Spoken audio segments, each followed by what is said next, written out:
Mahabubabad municipal vice chairman Mohammed Farid పై అవిశ్వాసానికి ready అయ్యారు సొంత పార్టీ కౌన్సిలర్లు. జిల్లా కలెక్టర్ అద్వైత్ కుమార్ సింగ్ కు 29 మంది కౌన్సిలర్లు అవిశ్వాస తీర్మానం నోటీస్ ఇచ్చారు. బీఆర్ఎస్ కు చెందిన 19 మంది కౌన్సిలర్లతో పాటు 8 మంది కాంగ్రెస్, 2 సిపిఎం కౌన్సిలర్లు అవిశ్వాస తీర్మానానికి అనుమతి ఇవ్వాలని కలెక్టర్ను కోరారు. పార్టీలకు అతీతంగా మహబూబాబాద్ మున్సిపాలిటీలో వైస్ చైర్పర్సన్పై అవిశ్వాస తీర్మానం పెట్టినది. ఎందుకంటే ప్రజాస్వామ్యంలో ప్రతి వారికి హక్కు ఉంటుంది, అవిశ్వాస తీర్మానం పెట్టే హక్కు.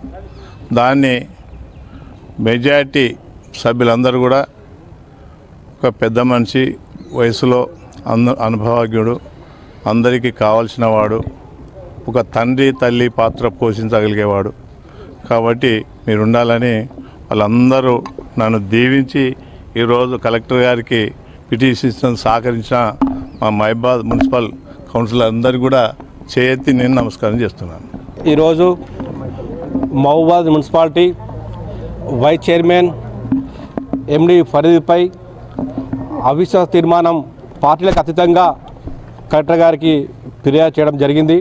ఎన్నికైనటువంటి మీ అందరం కూడా ఒక నమ్మకంతో వైస్ చైర్మన్ ఎన్నుకున్న తర్వాత 4 సంవత్సరాలు గడిచిపోయినాయి. ఈ 4 సంవత్సరాల పీరియడ్లో అన్ని పార్టీలకు సంబంధించిన కౌన్సిలర్ల విషయాలలో అన్ని వార్డులలో కూడా కౌన్సిలర్ ప్రయోగం లేకుండా తన ఇష్టారాజ్యంగా వ్యవహరిస్తూ నానా రకాలుగా కొంతమంది కౌన్సిలర్ ఇబ్బంది పెడుతున్నటువంటి ఈ ఫరీద్ గారిని తొలగించాలని చెప్పి మేము ముక్త కంఠంతో అందరి కౌన్సిలర్ నిర్ణయించి ఈరోజు మానుకోట ప్రజానీకము పాలకవర్గం ఏర్పడి 4 సంవత్సరాలు పూర్తయింది.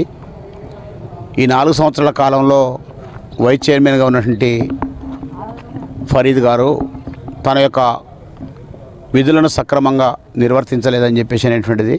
రెండోది, అక్కడ ఉన్నటువంటి గౌరవ కౌన్సిలర్లందరినీ కోఆర్డినేషన్ చేసుకునేటువంటి దాంట్లో, లేదా వాళ్ళందరినీ కలుపుకుపోయేటువంటి దాంట్లో, లేదా అన్ని వార్డులను కూడా అభివృద్ధి పరిచేటువంటి దాంట్లో తన యొక్క ఎలాంటి యొక్క చొరవ చూపకుండా తన వ్యక్తిగత ప్రయోజనాల కోసమే పాటుపడటం, తన వ్యక్తిగత ప్రయోజనాల కోసమే ఉండటం, ఇది మొత్తం కూడా రాజకీయాలకు అతీతంగా మొత్తం వార్డు కౌన్సిలర్స్ అందరూ కూడా ఏకగ్రీవంగా తన విధానం బాగలేదు కాబట్టి తనని అవిశ్వాస తీర్మానం ద్వారా తనని దించాలని చెప్పేసి అనేటువంటిది నిర్ణయించుకొని ఈరోజు 29 మంది వార్డు కౌన్సిలర్లు రాజకీయాలకు అతీతంగా సంతకాలు పెట్టినటువంటి, ఇంకా మిగతా వాళ్ళు కూడా అందరూ పెట్టేటోళ్ళు ఉండగానే అందుబాటులో లేని కారణంగా పెట్టలేదు. వాళ్ళందరూ కూడా మద్దతు ఇస్తున్నారు.